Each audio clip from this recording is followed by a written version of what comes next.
Good morning. I'm Savannah Sellers. Thanks for being here today. Joe is off, so you're just with me. We're going to begin this morning in Washington as the White House is preparing to announce an aggressive new plan to address the ongoing crisis at the southern border. President Biden is expected to sign an executive order today that would temporarily shut down the border when daily migrant crossings exceed 2,500.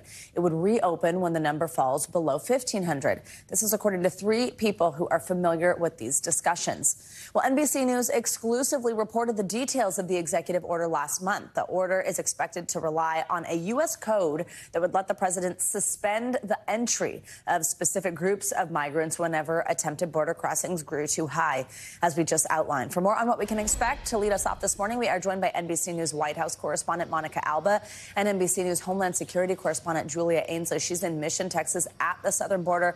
Good morning to both of you. Monica, I'll begin with you to quickly just walk us through the details of this executive order President Biden is expected to sign today. What should we know about it?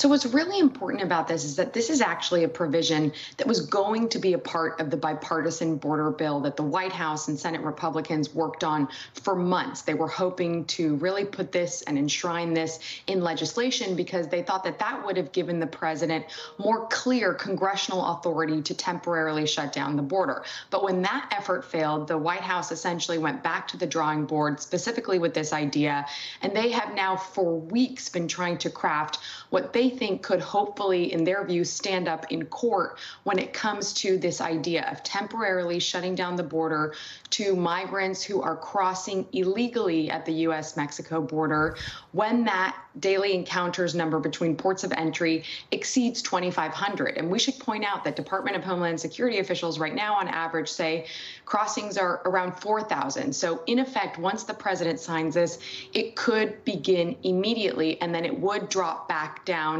in that the border could reopen to those claims when we're seeing numbers that are closer to 1,500 a day. But they are expecting there could be legal challenges to this, and there are some questions about how it could work. But this is about the president trying to come out and say, we tried it in Congress, it didn't work, so I'm taking matters into my own hands with unilateral action. But Julia, let's bring you in here because, it sounds like a plan on paper, but what is the latest on the ground at the southern border? How would this actually be enforced once the president signs this?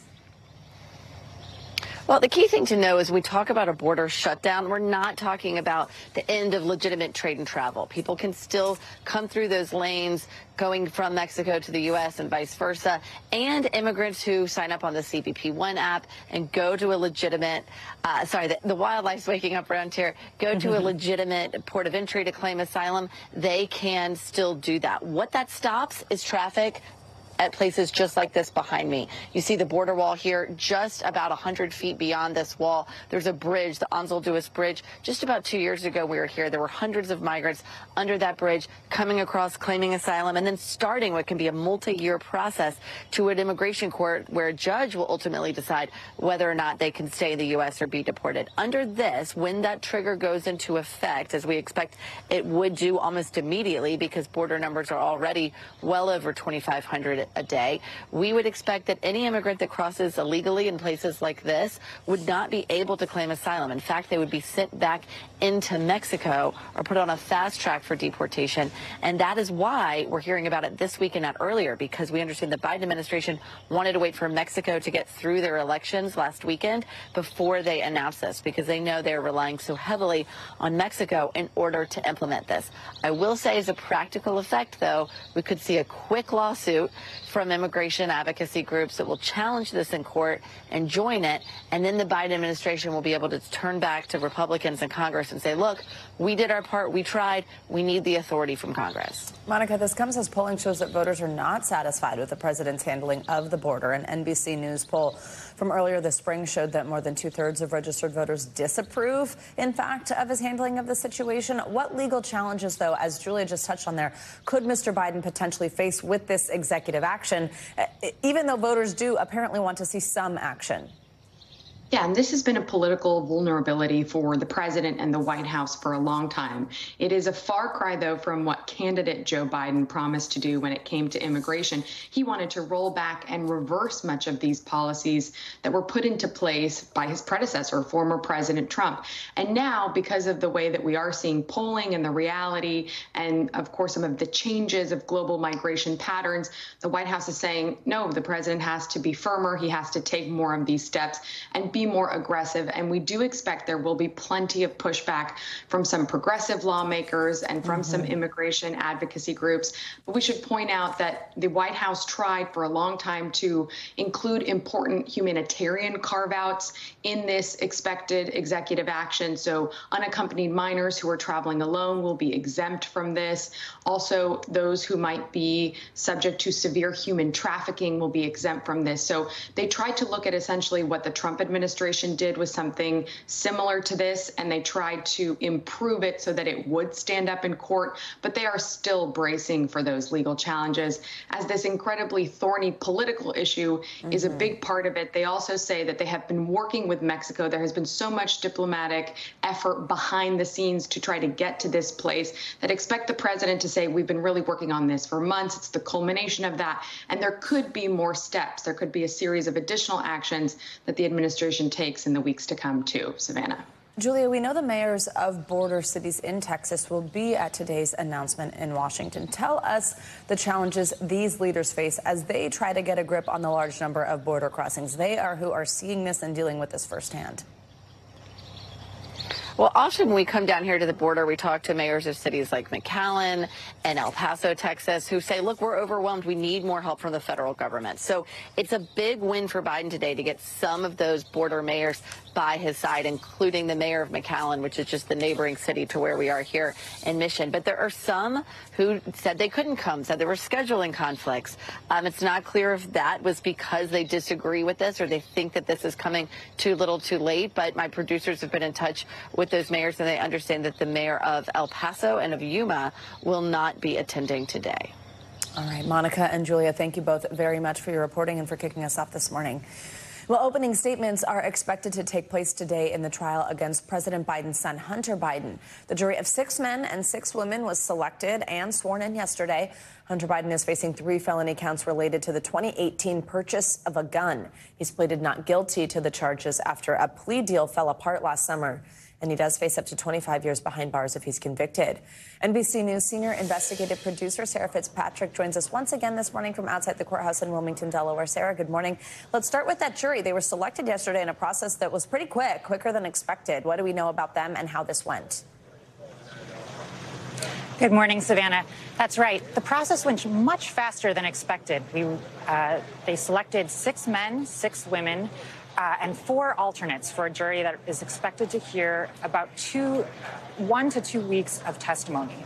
The jurors are a wide range, kind of a cross-section of American life. It's everything from recent graduates to retirees, a wide range of careers, and a wide range of life experience. And I think the key point that we saw in the selection is that these jurors all have personally experienced 2 issues, kind of 2 major themes that are going to be discussed throughout this case. 6 of them either own firearms or have family members that own firearms. And 4 of them have family members, close family members or close friends that struggled with addiction. So, we're going to see in this jury all of them are bringing personal experience to the trial. However, they all said in front of the judge that they could be impartial and would put their personal views aside. Sarah, as I just mentioned, this was the first ever criminal trial of the child of a sitting president. Walk us through, knowing that it's unprecedented, what can we expect today in court? And once opening statements are through, do we know who will be the prosecution's first witness? Yes. So this morning we expect it will start with some administrative kind of decisions by the judge. There were some late night filings about evidence that the defense is trying to get in front of the jury. It's still unclear whether or not a copy of the second gun form, the form that was ultimately kept on file at the gun store and submitted to the ATF as part of this investigation, So we'll hopefully get some resolution on that. And then we will hear from we're expected to hear from Prosecutor Derek Hines, who will do his opening arguments to the jury, lay out the prosecution's case.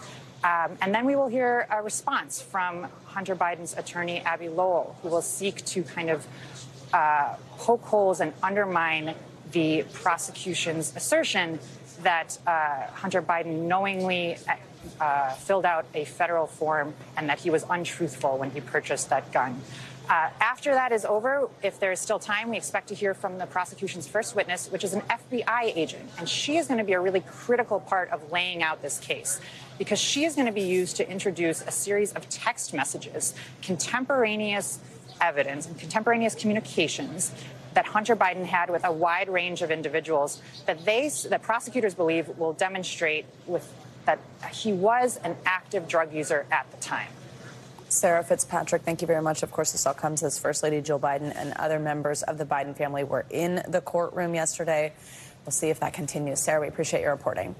Well, this morning there's mounting pressure to reach a ceasefire agreement in Gaza. That's after dozens of Palestinians were killed in a new round of Israeli airstrikes on the already devastated enclave. The ongoing destruction comes as the IDF said 4 more hostages died while in Hamas captivity. NBC's international correspondent Raf Sanchez has the latest from Tel Aviv. Hey there, the White House today really ramping up its effort to try to turn that ceasefire proposal into a reality. President Biden last night speaking to the Emir of Qatar, one of the key mediators throughout this crisis, and urging him to put pressure on Hamas to accept the deal. The president saying this deal must get done.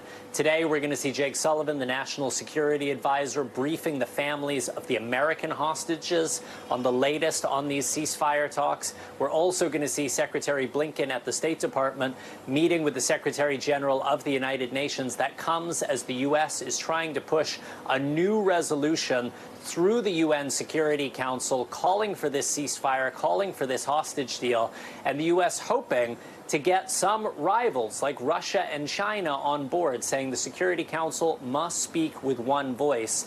Now, there is a real sense of urgency about this because of the suffering in Gaza, because of the suffering of those Israeli hostages, Israeli attacks continuing across the Strip. Our team meeting a young boy with cerebral palsy. He needs surgery he cannot get in Gaza right now. His family just praying that there is a ceasefire so they can get him the medical treatment that he needs. Meanwhile, the IDF announcing that it has confirmed the deaths of 4 more Israeli hostages in Hamas captivity. 3 of them are men in their 80s. The IDF says it will investigate what it is calling difficult questions after Hamas made unconfirmed claims that all 4 of those hostages were in fact killed by Israeli fire. And in the north of Israel last night, there were widespread flames after Hezbollah militants fired rockets from southern Lebanon. And that is just underscoring the risk here that without a deal, the war in Gaza could spread further across the region.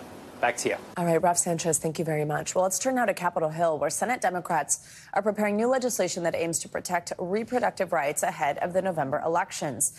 The latest bills are part of a package called the Right to IVF Act, which would not only preserve access to the procedure, it would also make it more affordable. At least 13 states have introduced bills that would directly impact whether people can access IVF. NBC News Capitol Hill correspondent Ali Vitale joins us from around this. Ali, good morning. So first, just remind us how, why, when IVF became this hot-button issue just in these past couple of months, and how this legislation addresses some of the biggest concerns among people who support this procedure or who are trying to access it. Yeah, Savannah, you're right. This sort of only came up just in the last 6 months or so as an issue that felt urgent, in large part because a court in Alabama at one point ruled that embryos created through IVF should be allowed the same rights as children. That's then something that was touched off in a further political firestorm when, at that point, I asked then candidate Nikki Haley if she supported the court's ruling, she said, in her words, embryos are babies. It then forced the rest of the Republican world to reckon with where they stood on that. Ultimately, most of them fell in with where most of the public is, which is that IVF should not be restricted. There should be less barriers to that kind of reproductive health care. And we've seen across the country, various states try to put in place laws that would make it harder to go at IVF. That's at the state level. At the federal level, now we're watching Congress and specifically Senate Democrats try to make a push around enshrining protections to IVF treatment. That's one of the things that Senate Democrats are going to try to be pushing legislation on this month. And of course, you asked why. Timing really is everything. June is the month where at the end of it, we will see Senate Democrats and across the country, folks mark the second anniversary of the Dobbs Supreme Court decision. That, of course, means that the United States is officially 2 years post the Roe versus Wade decision that enshrined a baseline protection for abortion across the country. And of course, we know the ways now in which a patchwork of rules and restrictions have popped up across the country, making seeking care for women that much more difficult. Yeah, generally, this is this push, right, by Senate Democrats to put reproductive rights in the spotlight. I'm not sure if why now is too obvious of a question, given what's coming up in November, but what else should we expect to see? Well, it's why now in June for the reasons I just mentioned, the upcoming Dobbs anniversary, but then also the fact that this is one of the most, and I would argue the most salient issue coming up to November. Abortion, and specifically being post-Roe, is only something that we've seen voted on in a presidential election in theory. Now we're actually watching the first presidential election and widespread elections across the country with Americans knowing that they are without the protections of Roe and watching, frankly, what that means across the country. To that end, Senate Democrats today are going to continue highlighting those stories, both of patients and providers in the Senate Help Committee. That's going to be one of the hearings that they have. Then tomorrow we see them vote on protecting contraception. All of these votes are expected to fail, but at this point, the message is the point, Savannah. Ali, while I have you, Dr. Anthony Fauci testified before the House Select Subcommittee on the COVID pandemic yesterday. It's a name we haven't heard in a little bit, right? Even though we got very used to saying Dr. Fauci all the time. Well, this was to address criticism from Republicans over his handling of it all. It's his first testimony since stepping down from his role as director of the National Institute of Allergy and Infectious Diseases. What was the main takeaway there? What sort of questions did he face? Look, time has passed since Fauci left government in 2022, but it was as if no time had passed when you looked at the way that Republicans were questioning him about the decisions that were made in 2020 and 2021 when Fauci was serving as one of the top medical advisors and really the face of the COVID pandemic response in both the Trump and then Biden administrations. Some of the defenses that Fauci was mounting sounded a little bit like this, Savannah. Watch. The accusation being circulated that I influenced these scientists to change their minds by bribing them with millions of dollars in grant money is absolutely false and simply preposterous. Bribery, undue influence, those are some of the allegations that Fauci was guarding against. There he was saying, no, I didn't influence or bribe anyone to go against the idea that this virus could have originated at a lab in Wuhan, China. He said yesterday he's always been open-minded to that, Savannah. Ali Vitale, we appreciate you reporting on it all this morning. Thank you so much. Now let's get you over to your morning news now. Weather forecast, we are tracking severe storms that could impact people from Minnesota all the way to Virginia. Angie Lastman's in studio with us this morning. Hey, Angie, good morning. Hey, good morning, Savannah. We've, no surprise, got more thunderstorms in the forecast this afternoon, and they'll ramp up likely to bring us some severe weather across a good chunk of the country. So let's get you at the lay of the land this morning. Your satellite and radar picking up some of these thunderstorms that are stretched across parts of the northern plains. We've got some thunderstorms happening around Dallas, just north of the city, and that's going to be kind of the general area that we watch later today to see some of the stronger storms. Now, the good news from this is that our tornado risk is on the low end today. Doesn't mean we couldn't see one or two tornadoes, but it is a low-risk tornado day. On the other hand, though, we've got 19 million people at risk for some of these stronger storms to develop and bring us some gusty winds up to 60 miles per hour or greater, and the potential for some large hail. We're talking 2 inches or larger. Notice the major cities that are included in that: Minneapolis, Des Moines, Kansas City. We've also got Dallas to Alexandria and out towards Jackson included in that as we get through the rest of your day today. On top of that, that. Some good substantial rain likely going to happen, and you can see the area that we're watching for a moderate risk of flash flooding as we get through your day. Texarkana right in the bullseye of that, but Dallas up to Springfield and as far north as Iowa City seeing the slight risk of the flash flooding. So just a heads up, you might run into some of that here as you get through your day. We could see a localized amounts higher than 4, maybe even 5 inches in some spots, but I think the broader picture, more widespread numbers, about 1 inch to 2 inches for folks across this region. The heat, that is another big story when it comes to the weather through not just today, but the next couple of days, and we've got the heat alerts up to prove it. 29 million people impacted with this right now. We've got major cities of Las Vegas, Palm Springs, Phoenix included in this, San Antonio and San Angelo as well. And you can see why. We've got plenty of heat across parts of the Great Lakes in the Northeast, but the really impressive temperatures are going to come across parts of the Southwest, not just today, but really specifically into Thursday and into Friday. Here's a look at tomorrow. Temperatures running 10 to 15 degrees above normal, but check out what happens by the time we get to Thursday and into the weekend. We likely will see plenty of records being broken across this region. Las Vegas expected to hit 112 on Thursday. Not much of a break by Friday, 111, 108 by Saturday. Really dealing with the oppressive conditions for Phoenix as well, with a high of 113 degrees on Thursday, Savannah. Wow, well, it's not a good thing because we're breaking all those records, but you matched the map quite nicely, Angie. You look great.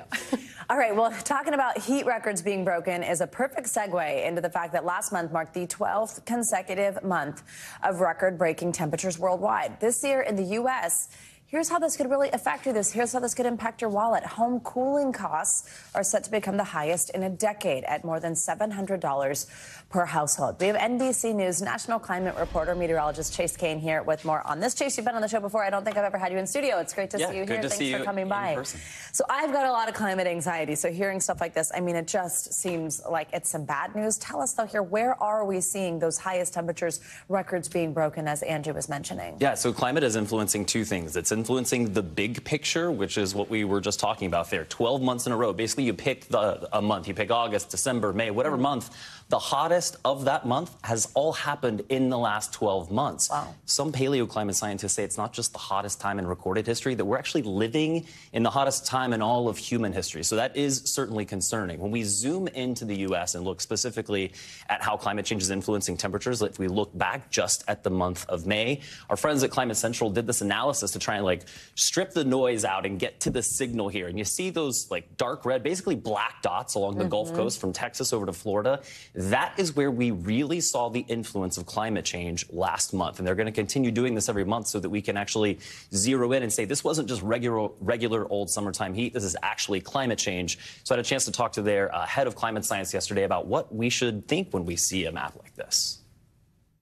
What I would love people to take away from this is that climate change is acting on the country, and it's acting on our day-to-day weather experience. And we can really start to see that in the numbers because of climate change, and that these conditions, what this tells you is that these conditions are not going to go away. These are conditions that are going to become more and more likely year after year because of all of the carbon dioxide that we've put into the atmosphere. You look at those temperatures, right, being right there along the Gulf Coast, you think also, what does that impact things like hurricanes?